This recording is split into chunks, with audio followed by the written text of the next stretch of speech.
there are so many quotes that we can attribute to Dolly to explain this this combination. One of my favorites is that she says, "I've spent $1 million to look this trashy."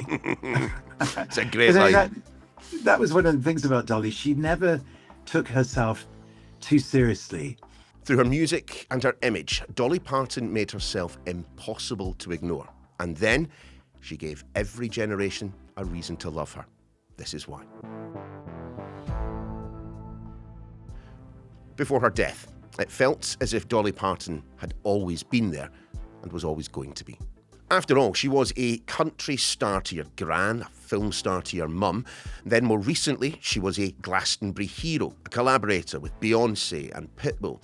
And for the very youngest, she became the lady with the big hair and even bigger personality, reading them a bedtime story. Very, very few people get to belong to that many generations at once. And part of the trick was that she created an image that no one could possibly overlook. If I hadn't been born a woman, I'd have been a drag queen, because I love all the glitter and the glare and the flamboyance, and I know how the drag queens love to get it all on. And I love, even as a woman, I look like a drag queen as a woman. I'm just a little over the top, but I just love that. She was always in on the joke, but Dolly made herself impossible to ignore. She wrote songs that sounded simple but rarely were. She turned her success into jobs in her community and books for millions of children. She said, if only one person is affected by some of the things I've said, or by the words in lyrics of some of my songs, she said, that's better than nothing. Just one person, and I feel I would have done a good thing. And that letter is just, it's an expression of that, isn't it? The broadcaster Bob Harris knew her and interviewed her over many, many years. Bob, what a day. Look, you yourself have spoken to Dolly over the years. You've spent decades, playing, championing her music. What are your thoughts on her passing? This has hit me really hard. I think I'm obviously not alone in that, but I feel desperately sad today, particularly the speed with which her decline seems to have taken her to her passing, because she's been posting quite regularly, hasn't she, her health updates. And I don't think she's been quite right at any point since her husband Carl passed away last year. And it's so often, isn't it, that you see a couple where one of them passes away and the other then passes away quite soon after. And I think that Dolly's been grieving Carl, and gradually that's eaten into her sense of herself and her health. And finally, it's led to the announcement that we heard yesterday. I mean, what was she like in those meetings that you shared? She was fantastic. It's really hard to completely describe the way that she would bring a room to life. But she really would. She had such incredible positive energy. I rarely met anyone who was so constantly positive in terms of her view of life. And I think we see that in the expression of the way she lived her life and interacted with people around her in her life. There are some great quotes. I mean, everybody's got their Dolly quotes, but there was something she said to me when we were talking in 2023, which was the last time I saw her. We were talking about the fact that we were both at that point, obviously in our late 70s. We were both 77. She was 4 months older than me, and was a constant inspiration to me, actually, in terms of her energy level and her approach to life. And we were talking about the fact that sometimes when you get to where we are in our lives, it is possible to feel tired or low or down. And she said to me, even when the days are not so great, tomorrow will be better. And I just thought that completely sums her up. I really thought that was, and it's something that I've kept in my mind ever since. There was a natural positivity and ebullience, a force of nature to the woman. But more than that, I mean, you yourself, Bob, have described her as a force for good. What was it from her meetings, her life, her music that led you to describe her like that? Well, the work that she did on behalf of so many people, I think there's the literal work. So, for example, the Dollywood Foundation and the Imagination Library, where she was sending books, a book a month, to millions of children. So we're talking about children up to the age of 5 who would be receiving a book beautifully wrapped with their name on the cover, with Dolly's inscription of some description, for them to read and for them to begin to immerse themselves into the power of literature. Because as we know, her dad couldn't read, and she felt that he was missing out on so much. And she wanted to bring that gift to young children who maybe wouldn't have the opportunity to otherwise discover books. She wanted to make sure that they did. I mean, I can give you many, many examples, not least of which a lot of the royalties for I Will Always Love You, she funneled a lot of those royalties into a particular project in a deprived Black area, in American cities. And, wherever you look, there's an imprint of the good that Dolly did for life. I mean, this was a musical career, though, that spanned decades, from 60s onwards. I mean, how does someone remain, well, not just in the public eye, but actually relevant in her music for so long? It's an interesting thing with country music in the States that we don't necessarily understand this culture in Britain unless you've been to America and experienced it. So let's say we're in the Appalachian Mountains or we're at a barbecue in Texas, in the sunshine, and somewhere in that garden or in those grounds or in that backyard, there'll be instruments just scattered around. They may be even a low stage. And during the course of the afternoon, the barbecue, somebody will pick up a fiddle, somebody else will pick up a banjo. There'll be 3 and 4 and 5-year-olds dancing in front of this low stage to the music being made by their uncle and their grandpa, or their grandmother and their auntie. And that's where you begin to find the real roots of Dolly. And this cross-generational thing is part of the appeal of country music in America, where you find all members of the family enjoying the music that they're listening to. And there's no discrimination in that respect. They're just enjoying this music and the other, really, really important ingredient and element to the sound of country music and the roots of country music. And again, these express a lot of where Dolly came from, the church, in Nashville, Tennessee. I think there are more churches per square inch in Nashville than almost anywhere else in the world. It's called the Buckle of the Bible Belt. And this is where so many of the country artists learn their craft as well and learn to just be out in front of an audience singing. Churches, maybe the congregation, somebody will step forward and sing.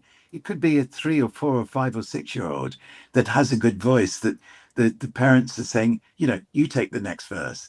And it then becomes the most natural thing in the world, this expression. And that's so important to one's understanding of the way that country music artists have come onto the stage in their early years. I think, though, in trying to understand Dolly herself, no discussion between the two of us can avoid at some point landing on the image. And I mean this with no disrespect to Dolly, but she was this curious combination of artifice and authenticity. I mean, where did that look come from? Because, to some 21st century eyes, it might look a wee bit anachronistic. Not for Dolly, for some reason. Yes, I mean, there are so many quotes that we can attribute to Dolly to explain this this combination. One of my favorites is that she said at the time, she was asked about this years ago, and she said, "I've spent $1 million to look this trashy." It's a great line. That was one of the things about Dolly. She never took herself too seriously. And I think this was part of the reason that we loved her so much, that she was always willing. She was humble. She always kept her feet on the ground. But by having the look she had and being prepared to be out with all her sparkles and her wigs and everything else, I think she gave permission then, particularly in more recent years, for the for gay people, for trans people, for people to express themselves. She gave them permission to do that, and I think that was a very, very important aspect again of why we love Dolly so much, because through example she was prepared to lead the way and open the door for people who wanted to express themselves in their own way. I mean, I keep coming back to the idea that she built herself to be looked at, and in doing so, kind of let many people underestimate her as a force musically, as a force in terms of her philanthropy. I still keep coming back to the idea that this image that she created it to be looked at. And in doing so, the big hair and the body and the rhinestones and all the rest of it, she allowed herself at times to be underestimated, but underestimated to her benefit. I think you're absolutely right. I mean, she always said she said more or less the same thing at certain times, let people underestimate me because I know what I'm doing. And she really did. She choreographed her career, even at the point where she began. Porter Wagner, as we know, was so important. Just explain who he was. Well, so she arrived in 1964 from her mountain home as a young, determined, but still naive girl. She was only in her early teens. I mean, it was just so brave. And immediately she began to establish herself in Nashville as a recognized writer and as an artist, as an emerging artist that was beginning to make a mark. Porter Wagner was a long time established country music star in Nashville. He had a television show which was huge in country music circles, and he invited Dolly onto the show, and he effectively, as it were, discovered and launched her. They made a lot of records together. They had a very successful partnership, but I think eventually Dolly began to feel claustrophobic, and however difficult it was to break that partnership, she eventually did. And a lot of people were saying to her at the time, "Wait, you're biting the hand that's feeding you here." But she wanted to stand on her own 2 feet and be her own artist and write songs in her own way. And when you think in '74, Jolene and I Will Always Love You, which are two of her best known songs, she wrote those two songs on the same day. What? I mean, yeah, she did. Really? It's didn't know incredible to that. even think that, isn't it? Yeah, yeah. She would go on what she would call writing binges. Um, there's a great tradition in Nashville. There's a songwriting community in Nashville where writing songs is part of your day by day routine. A lot of the music publishing companies organize songwriting meetings between writers who maybe don't know each other particularly well. And they're given time and space in a room, in a music publishing company's offices in Nashville or houses in Nashville, a piano, some instrumentation, guitar.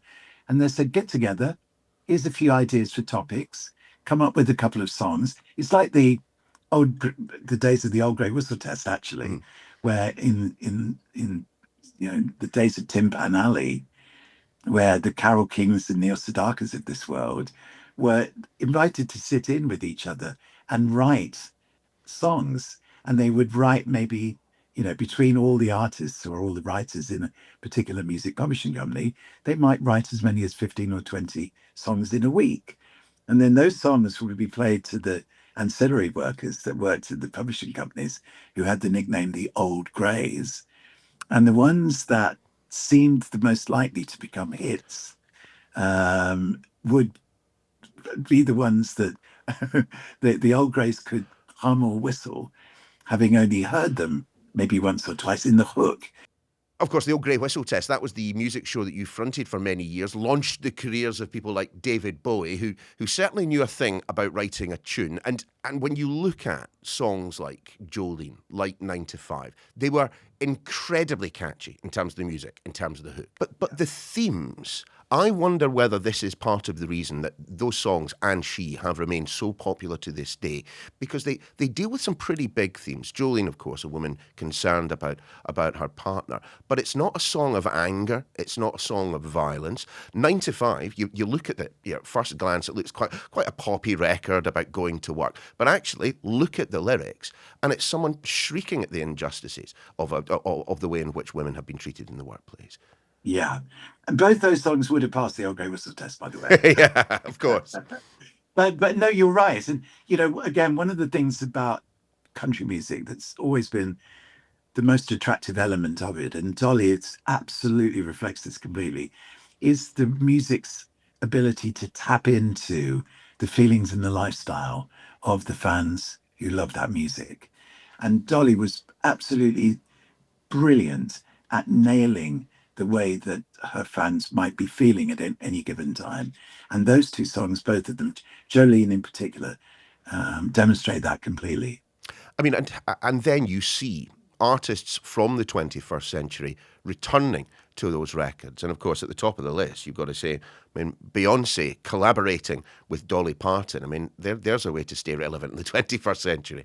The idea that Beyonce record, the last country album that she did, was so controversial. She was born in Texas. She was brought up with country music all around her, Beyonce. So it was natural that the Dolly Parton Beyonce collaboration would eventually happen. And I have to admit, one artist that I didn't see coming down the pipeline to work with to work with Dolly was Pitbull. And again, it's one of those anthems from the back catalogue, 9 to 5.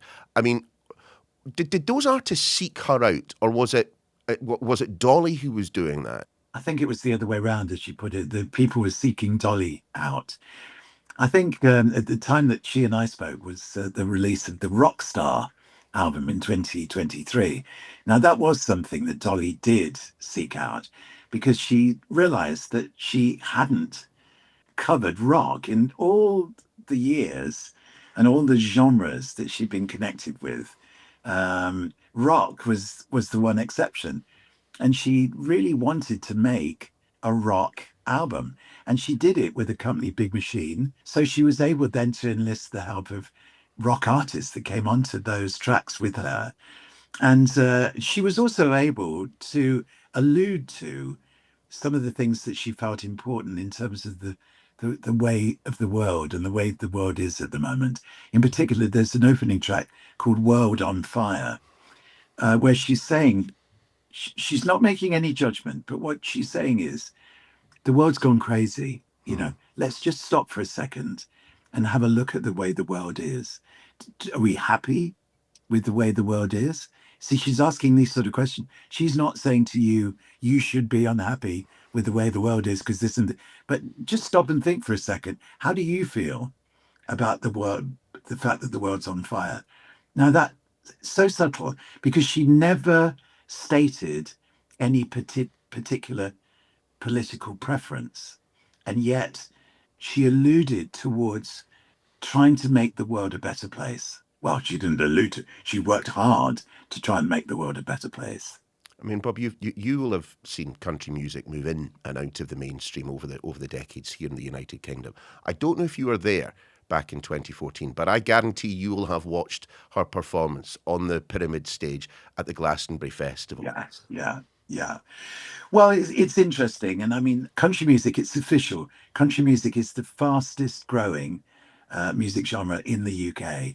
And of course, so much of that is down to Dolly as well. I mean, people have loved her since we first began to get to know her in 67. And, going back to what we were saying about the cross-generational appeal of country and the way that that crowd at Glastonbury wouldn't necessarily, I don't think, have known what to expect from a Dolly Parton set. Maybe, yeah. I can see that. You went to see the spectacle, and but you could see, couldn't you? The audience was so engaged, and they loved her. It was an amazing moment. I think a lot of the people who will be feeling quite upset today, perhaps were not around in the 60s and the 70s and the 80s, but have come to the music later, or perhaps have actually arrived at Dolly Parton.